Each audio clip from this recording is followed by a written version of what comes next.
Hola amigos y amigas, bienvenidos a otro video del canal. En el video de hoy voy a darle continuación a esta serie de videos que he hecho sobre los problemas de la psicología y la psicoterapia.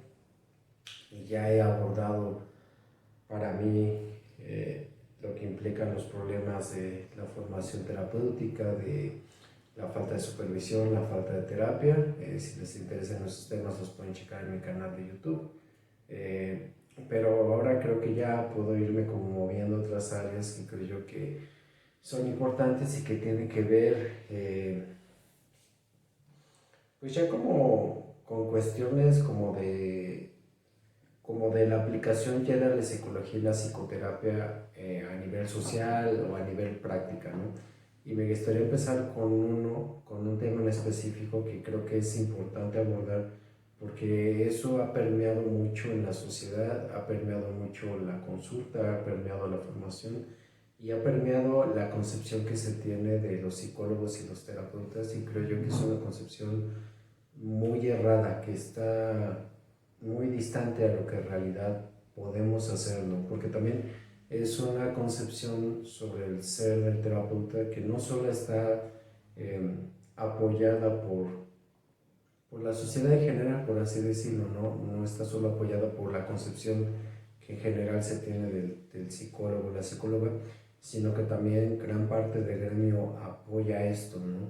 Y que es precisamente el ver al psicólogo, al terapeuta como una figura de, como una guía, como verlo como un gurú, como verlo como una persona que sabe, ¿no? Como si fuera un maestro, como que me quiero referir como a esta cuestión, como este amplio campo, por así decirlo, de ver a las personas que son como aquellos que saben qué hacer o cómo vivir, hasta el grado de verlos casi como gurús o chamanes o maestros, como estos maestros iluminados según, que pues está muy alejado de la realidad, ¿no? Y quiero decir esto porque, para empezar, como decía, es una concepción muy errada porque como que muchos creen, y repito, gran parte del gremio como que también mueve esta parte, de que uno como psicólogo, como psicóloga, se cree que uno estudia casi casi cómo vivir, o sea, como que se tiene una concepción muy errada de que la carrera de psicología lo prepara a uno, como que sí, para entender el por qué se hace lo que hace, por qué las personas viven como viven, piensan lo que piensan o sienten lo que sienten, pero como que se ha reducido mucho a las cuestiones neurológicas, a las cuestiones conductuales, a lo que es medible, y muchos pueden decir que pues ese no es un problema, pero pues, yo sí creo que es un problema porque reducirlo solo a eso es quitar la atención de todo aquello que es mucho más amplio, ¿no? Que tiene que ver con las cuestiones de la mente, del inconsciente, que muchos creen que como no es medible entonces no existe y entonces no tiene sentido y no es válido hablar de eso, pero pues la realidad es que cuando uno empieza a escuchar a las personas en el consultorio, y no solo en el consultorio, cuando yo lo hago aquí, no en los ejercicios de hacer análisis y reflexión de películas o lo que uno ve en el contexto social, pues se entiende que hay cuestiones que no tienen que ver con lo medible, que no tienen que ver con lo controlable, sino que tienen que ver con otras cuestiones, pues por así decirlo, más profundas, ¿no? Que tienen que ver con otras áreas de la vida del ser humano. Y entonces se ha hecho un reduccionismo como de ese lado, y como mucho se tiene que ver o mucho se aborda precisamente sobre el comportamiento humano y por ende sobre las cuestiones que nos hacen infelices o que nos hacen vivir bastante sufrimiento, pues es como muy fácil decir, ah, bueno, si entonces se estudia eso, entonces como que se tiene que dar como el antídoto casi casi, ¿no? La solución, como se manejan muchos corrientes y muchos conceptos. Y entonces prácticamente como que se intentan crear muchas guías, muchas técnicas, muchas formas de cómo vivir, ¿no? O sea, como, por poner un ejemplo muy gordo, alguien dice que tiene depresión, entonces si tiene depresión es porque cumple con tales eh, signos y síntomas, ¿no? Como que tiene ciertos criterios diagnósticos y entonces ya se puede decir que tiene tal. Entonces, si tiene esto, tiene que hacer esto, ¿no? El A, B, C, D, ¿no? Que es lo que muchos colegas míos hacen en redes sociales, ¿no? De los 10 tips para reconocer a alguien X, ¿no? Que es eh, narcisista, depresivo, ansioso, violento, bla, bla, bla, bla, ¿no? ¿Y qué hacer cuando te topas con alguien así? ¿O qué hacer si tú ves eso, ¿no? Y nunca falta como esta cuestión de tomar agüita y haz yoga y estas cosas. Pero precisamente es eso, ese es el punto al que quiero llegar. O sea, como que las personas quieren que alguien les diga como exactamente qué tienen y qué pueden hacer para quitar o remediar eso, ¿no? Como si fuera una cuestión médica, ¿no? Como si alguien llegara al doctor y le dijera, tengo flemas, tengo escorrimiento, tengo fiebre, bla, bla, y entonces el médico dice, te tomas esto y esto, haces esto, y entonces ya, y sí se quita, ¿no? Como que ese es un grave problema porque, como repito, reduce las cuestiones del inconsciente y las cuestiones de la mente, las cuestiones psíquicas, a una mera cuestión de sintomatología y de retirar la sintomatología, ¿no? Sin tomar en cuenta lo que hay detrás y el por qué existe esa sintomatología, ¿no? Y entonces desde esta concepción como de ser prácticamente médicos, que no somos médicos, ¿no? No entiendo yo por qué como que ese afán de querer como alinearnos a esa parte de, pues precisamente de la medicina, ¿no? Como que en este afán como que se ha tratado mucho de ver entonces al terapeuta alguien así, ¿no? Como alguien que reconoce una serie de signos, de síntomas y que por ende conoce los tratamientos a seguir, ¿no? Y entonces creo yo que esto pues obedece a diferentes cuestiones, ¿no? La primera es que, como decía, la vida humana pues conlleva una gran carga de dolor, una gran carga de sufrimiento y, y a eso se le suma que en los tiempos en los que vivimos, y no de manera tan actual, sino ya desde hace varias décadas, hay como una cuestión muy apegada a la forma social y económica de vivir, o sea, la cuestión del capitalismo, de tratar de ver todo en la vida humana como algo que se resuelve, como algo que se tiene que afrontar, más bien no afrontar, sino como evitar y, y resolver de la forma más rápida posible, ¿no? Como que pareciera que en este discurso capitalista, ¿no? Como haciendo un poco de referencia a lo que planteaba Lacan precisamente en el discurso capitalista, como que se plantea entre líneas una cuestión de si tienes todo, como por qué te quejas, ¿no? Si tienes todo en la vida, como por qué te andas quejando, por qué andas llorando, por qué estás triste, por qué sufres, ¿no? Prácticamente es como el ser humano ya conquistó toda la vida y por haber en el planeta, ya está acabando con todos los recursos, ya puedes tener todo a un clic de distancia, ¿no? Prácticamente ustedes se meten al celular, pueden pedir un montón de cosas y aunque no tengas dinero lo puedes tener, ¿no? Que eso es lo que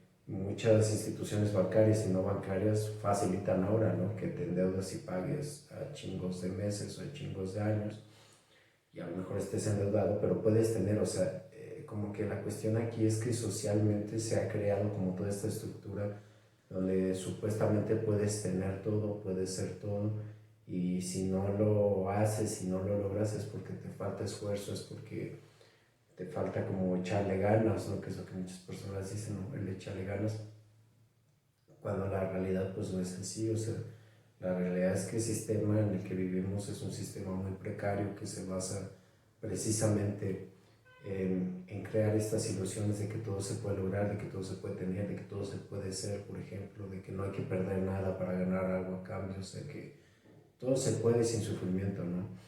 Y que además, como decía, se basa en una cuestión de precariedad, porque para poder lograr eso, pues se crea una estructura donde hay personas trabajando por otras personas, donde son explotadas, donde son prácticamente esclavizadas, donde ellos ponen como toda sí, la mano de obra, toda la cuestión de la producción y reciben un pago mínimo por eso, ¿no? Yo no sé si a estas personas se les exige que sean más, que hagan más, que sean más felices, ¿no? Como pues porque tienen un trabajo, ¿no?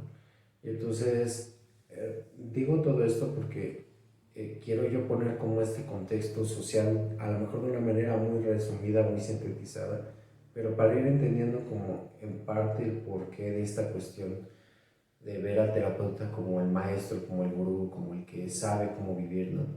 Entonces tiene que ver precisamente porque vivimos en un sistema que nos dice que podemos ser felices y ser lo que seamos, pero al mismo tiempo nos pone muchas trabas para crecer en muchos aspectos. Vivimos con un dolor y con un sufrimiento propio de la vida humana por diferentes cuestiones, sí por las cuestiones económicas que ya mencioné, pero también por las cuestiones familiares. Por ejemplo, la vida familiar no es simple, no es sencilla, no siempre está llena de cuestiones dolorosas, ¿no? La vida en sí tiene muchas cuestiones dolorosas, ¿no? El perder, la muerte, por ejemplo, los cambios bruscos, la enfermedad, llámenlo como ustedes quieran llamarlos, hay diferentes situaciones, ¿no? Que se nos escapan de las manos, que no está en nuestra voluntad. Por ejemplo, la violencia. En nuestro país vivimos mucha violencia y aunque uno, por más que se quiera cuidar, pues está expuesto, ¿no? A ser secuestrado, a que le roben, a ser asesinado, asesinada, ¿no? A ser violada, en especial las mujeres que viven con mucha violencia. Entonces vivimos situaciones muy complicadas día a día, ¿no? Y eso, pues de cierta forma, nos hace la existencia muy dura, muy difícil, ¿no? Creo que eso es lo que mucha gente no quiere afrontar, o sea, que la existencia humana, si bien a lo mejor podemos decir que en algún punto de la historia realmente se facilitó en muchos aspectos, pues también eso contrajo sus consecuencias, ¿no? También trajo su propia carga de dolores, su propio pago, por así decirlo, su propio costo, ¿no? Y entonces creo que eso es lo que no se ha querido admitir, ¿no? Y entonces, por un lado está la cuestión de hacerle frente a todo el dolor que conlleva la vida humana, y por otro lado está el dolor que conlleva la incertidumbre de la misma vida, ¿no? Y entonces, ante ese dolor y ante esas ilusiones que se han creado de tener todo ya, de superar todo rápido y de hacerlo todo fácilmente, las personas ya no se toman el tiempo para poder reflexionar, para poder pensar, para poder criticar, para poder cuestionar, para poder dudar sobre su propia existencia y sobre lo que les rodea, ¿no? Entonces, esa exigencia pues ha recaído precisamente en los psicólogos y en las psicólogas, ¿no? Porque en este afán, en esta idea de creer que como nosotros estudiamos la mente y como sabemos por qué se enferman las personas mentalmente o psíquicamente y sabemos cómo se cura, y este sabemos es todo entre comillas, no es una ciencia exacta, o sea, no es algo que si pasa en China a fulanito perenganito de 30 años le va a pasar a un mexicano de 30 años que se llama Juanito, Pepito, lo que sea, ¿no? No va a ser igual, aunque queramos que sea así, no sé, como que el problema es que se está queriendo estandarizar muchas cosas, pero bueno, antes de llegar a ese punto, quiero dejar claro esta parte, o sea, esta exigencia de obtenerlo todo ya, de todo rápido, ha hecho que que mi gremio sucumba ante esa exigencia. Entonces, eh, como decía, o sea, como en este afán de querer respuestas, de querer guías, de que alguien diga qué hacer, cómo vivir y cómo no sentir dolor, creo que los psicólogos como que entraron, ¿no? en esta petición, en esta demanda, y entonces al pensar que saben cómo se curan muchas cosas, pues han tratado de llenar ese hueco, ¿no?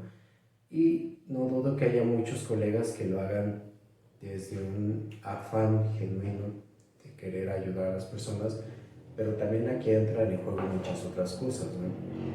Como seres humanos que somos, creo yo que hay muchas historias en diferentes contextos, en diferentes ámbitos de las artes, ¿no? Literatura, películas, inclusive música, que hablan precisamente de cómo el poder, de cómo el narcisismo, por así decirlo, la megalomanía puede llevar a una persona a corromperse, ¿no? De diferentes formas, ¿no? O sea, la sensación de poder puede llevar a una persona a actuar de formas pues muy ruines, ¿no? De formas muy abusivas, de formas muy violentas y también de formas muy fraudulentas, por así decirlo. Y ese es un punto al que quiero llegar después. A lo que quiero llegar con todo esto es que precisamente muchos colegas en la condición humana que tenemos, y al no conocerse y al no reconocerse y mucho menos conocer la ética y conocer lo que implica llevar un proceso terapéutico como tal. Creo yo que es muy fácil perderse en este sentimiento, en este sentido de las personas acuden a mí porque creen que yo sé lo que en realidad no sabemos, y entonces eso nutre algo de mí o nutre algo de mis colegas, y entonces voy a responder en base a eso, ¿no? Para seguir eh, recibiendo ese reconocimiento que se está recibiendo de ese lado, ¿no? O sea, tiene que ver con una cuestión, creo yo, como del deseo que plantea Lacan, ¿no? La cuestión del deseo de reconocimiento. Detrás de todo lo que hacemos estamos en busca de ese reconocimiento, ¿no? Entonces creo yo que ese es uno de los puntos muy, muy frágiles que tiene mi gremio. O sea, que la mayoría de los colegas tienen unos egos muy inflados, pero también muy frágiles, y que tienen una gran hambre y sed de buscar como este reconocimiento y de esta búsqueda de poder y de esta búsqueda como de grandeza, ¿no? Que ojo, no es que esa búsqueda represente un problema en sí, o sea, es importante reconocer el deseo y moverse según ese deseo, ¿no? Sí es importante hacerse consciente de eso, pero también es importante reconocer en qué momentos y en qué situaciones sí se puede poner en juego y en qué momentos es necesario decir que no. Y ese es el punto más importante aquí. Y ese es el punto que tal vez entre líneas he estado diciendo en los anteriores videos con respecto a esta serie, ¿no? Que muchas veces los colegas no dicen que no, o sea, que al psicólogo o a la psicóloga le falta decir que no, le falta reconocer sus propios límites, ¿no? O sea, hablando como términos psicoanalíticos, me equivoque o no, ustedes me corregirán, es hablar de la castración, o sea, es reconocer que uno como ser humano, antes que como terapeuta, tiene límites, y nos guste o no, esos límites van a topar y van a aparecer en algún momento.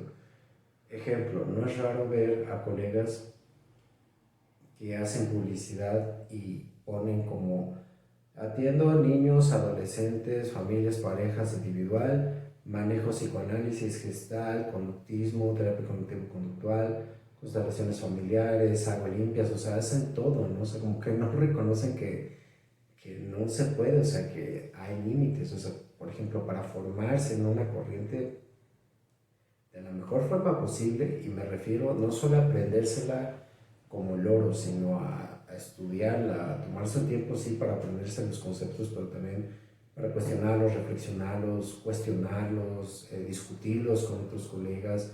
Ese proceso lleva muchos años en realidad, o sea, es un proceso que más que depender de una academia, es un proceso que depende mucho de la evolución del propio terapeuta como persona, o sea, por ejemplo, yo en mi caso les puedo decir que la concepción que yo tengo ahora, por ejemplo, de la terapia familiar, que es donde yo hice el posgrado, donde yo hice la maestría, no es la misma de hace este, 11 años, que fue cuando entré a la maestría, ¿no? O sea, inclusive la licenciatura, yo tenía una concepción de la terapia familiar cuando estaba haciendo la maestría, tuve otra concepción, cuando acabé tenía otra concepción. Ejercer después de unos años me hizo mirar hacia otros lugares, y ahora puedo decir que lo que yo pensaba antes ahora es algo completamente distinto, que muchas cosas ahora yo mismo puedo decir que las puedo aplicar y otras que no, no porque el autor, no porque el libro indiquen que es lo mejor, ¿no? Sino porque escuchando a los pacientes, escuchando a las personas, yo puedo tomar la decisión de si eso que se planteaba para empezar es cierto o no según este contexto.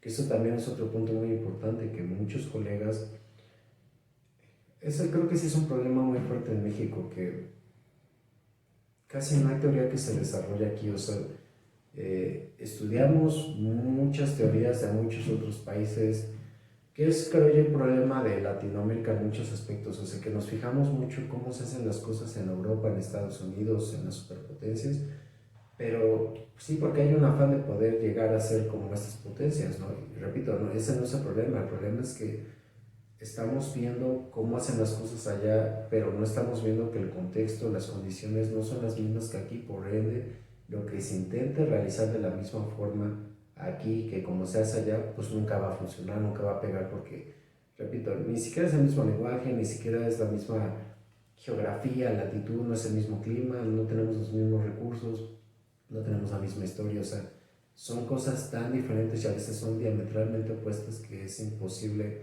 realizar esa tropicalización. O sea, también hay que reconocer cuando algo sí se puede tropicalizar y hay que reconocer cuando a veces es necesario crear teoría nueva, técnicas nuevas, ¿no? O sea, una cosmovisión propia de cierta región, o sea, crear algo nativo, no por el simple hecho de, no es por hacerlo nada más por hacerlo, sino hacerlo porque es necesario, o sea, porque sí se necesita crear una visión que pueda ayudar al contexto y esa visión pues tarde o temprano va a cambiar, ¿no? Y, por ejemplo, México es un país tan variado, tan rico en diferentes cosas, que ya lo he mencionado antes, que la forma en la que crecen las personas en el norte, al centro, al sudeste son diametralmente opuestas, ¿no?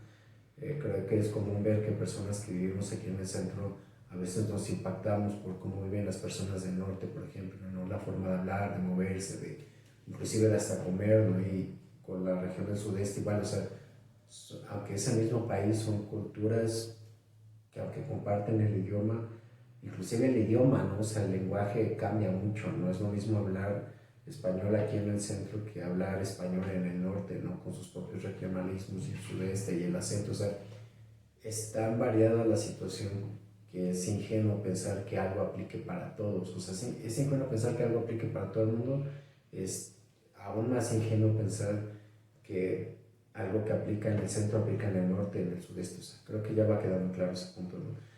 Y entonces, creo yo que con esto que voy diciendo, uh, regresando al punto de querer como aplicar teorías y enfoques norteamericanos o europeos a México, pues no tiene ningún caso, no tiene ningún sentido, ¿no? Y sin embargo, muchos colegas intentan hacerlo. ¿Por qué? Porque esa es como la vanguardia, ¿no? Porque eso es como lo que pega, porque eso es como lo que tiene sustento, ¿no? Repito, como que culturalmente como que siempre se mira a los países del primer mundo y como que se piensa, no, sí, claro, si ellos lo hacen y viven así es porque funciona. Pues sí, sí les funciona según sus condiciones, aquí no tiene que ser igual. Y de hecho no es igual, ¿no? Por eso creo yo que muchas personas, aunque intentan seguir las guías, los tips que muchos colegas dicen, pues viven doblemente frustrados porque no lo pueden lograr, ¿no? O sea, por ejemplo, hace rato yo mencionaba, muchos colegas salen con estos tips de toma agüita, haz ejercicio, haz yoga, come bien, ¿no? Ama bonito y estas cosas. Y es como, ¿a qué pinches horas una persona va a poder hacer eso cuando se para a las 5 o 6 de la mañana, se avienta 2 horas de trayecto, trabaja de 10 a 7 o 8, por ejemplo, y regresa y tiene que lidiar con otras cuestiones familiares, por ejemplo, ¿no? O sea, ¿en qué momento va a tomar agüita? ¿En qué momento va a hacer yoga? ¿En qué momento va a agarrar la bicicleta y va a salir? O sea, ese es un estilo de vida que no empata con lo que se vive acá. Y a lo que quiero llegar con todo esto es que ese es el problema precisamente, de que los psicólogos y las psicólogas se vean como maestros, como gurús o como guías de algo, porque para empezar, mucho de lo que proponen tiene que ver con enfoques, teorías, guías que ni siquiera aplican para nuestras condiciones. Segunda, porque muchos de estos colegas tampoco se ponen a analizar, ni a tropicalizar, ni a proponer algo que sí aplica a nuestra región. Segundo, o tercer punto más bien, no están escuchando en realidad, o sea, mis colegas que se dedican a hacer eso, lo dicen precisamente porque en este ego tan inflado y tan frágil, donde se les ve como las personas que saben, creen que tienen que tener la respuesta ante todo. Y a veces, muchas veces no es así.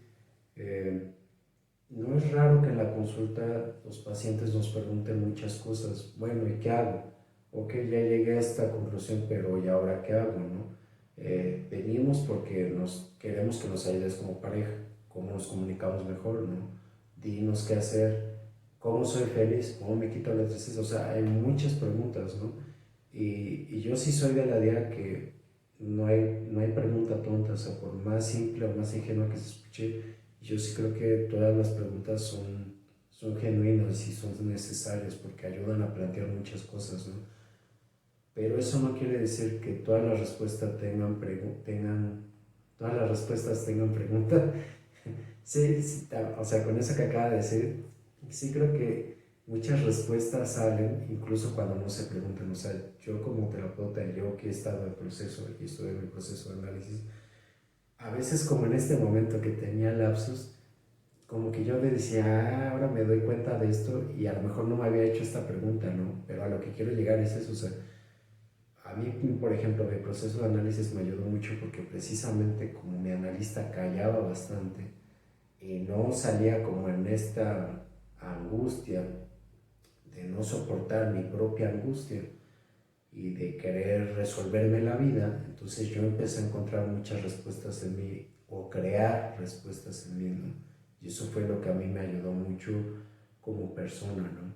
Y ese es el punto al que quiero llegar, o sea, no es necesario responder todas las preguntas porque hay preguntas que a nosotros en realidad no nos toca responder, o sea, y creo que ese es como eso se ha vuelto inclusive como hasta un tabú en la sociedad, o sea, como que en esta sociedad en la que vivimos, en la que, por ejemplo, uh, hablando de tiempo, ya casi me va a acabar el tiempo, pero bueno, habrá más tiempo para retomar el tema.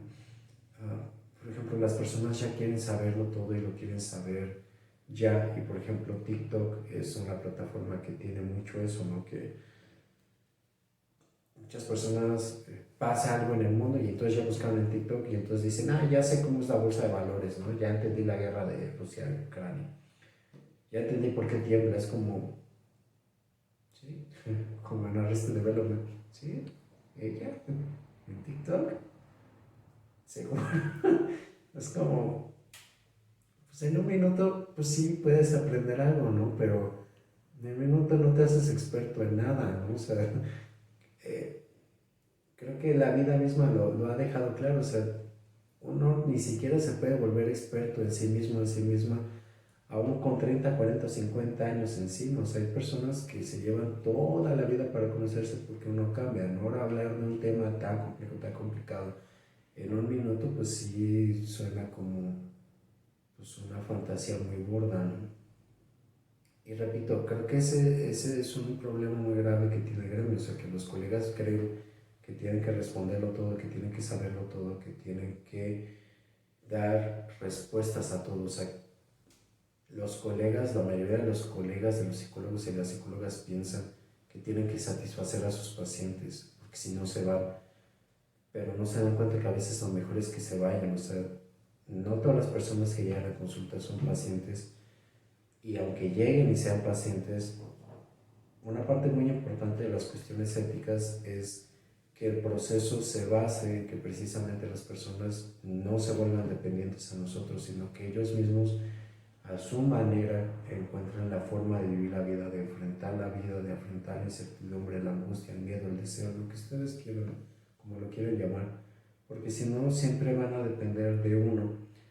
Y el problema, otro problema es eso, ¿no? O sea, muchas veces el problema de los maestros, de los gurús, de todas estas figuras, es que se aprovechan de la dependencia de otras personas. O sea, no solo lo disfrutan a nivel personal, no solamente hay un disfrute ahí, sino que también económicamente sacan mucho, o sea, sacan mucha tajada de eso, se aprovechan del malestar, del sufrimiento de las personas, y las personas muchas veces por querer respuestas ya prontas, están dispuestos a pagar de conseguir dinero de diferentes formas, ¿no? Incluso si eso implica que ellos estén muy, muy apretados, ¿no? Económicamente, o no tengan siquiera para tener una vida relativamente digna, ¿no? O sea, yo conozco muchos colegas que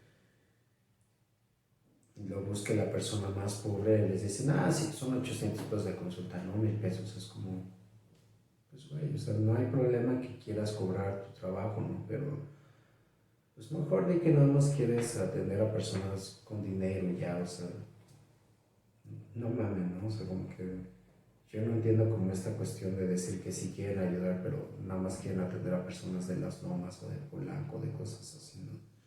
Señoras y señores, ¿no? O juniors, o whitexicans. Pero ese es el punto, o sea, muchas personas inclusive en esa situación económica están dispuestos a pagar lo que sea con tal de que alguien les diga qué hacer, y eso pues sí es un abuso, ¿no? Porque en realidad nadie puede decirle, hay personas que sí pueden decir a otras personas cómo vivir, pero no está basado en la ética, ¿no? Entonces eso causa pues que muchas personas estén cautivas hacia él y entonces cuando se desencantan de esa persona buscan otra persona igual que propone algo distinto y el ciclo se repite, ¿no? Nos hace, palabras más, palabras menos, la dependencia o de volverse dependiente a alguien sale muy caro, no solo económicamente, sino en muchos aspectos. Pero bueno, se me acaba el tiempo, iré retomando esto el próximo video. Cualquier duda, cualquier comentario, cualquier reflexión, háganmelo saber y los espero en el próximo. Hasta entonces.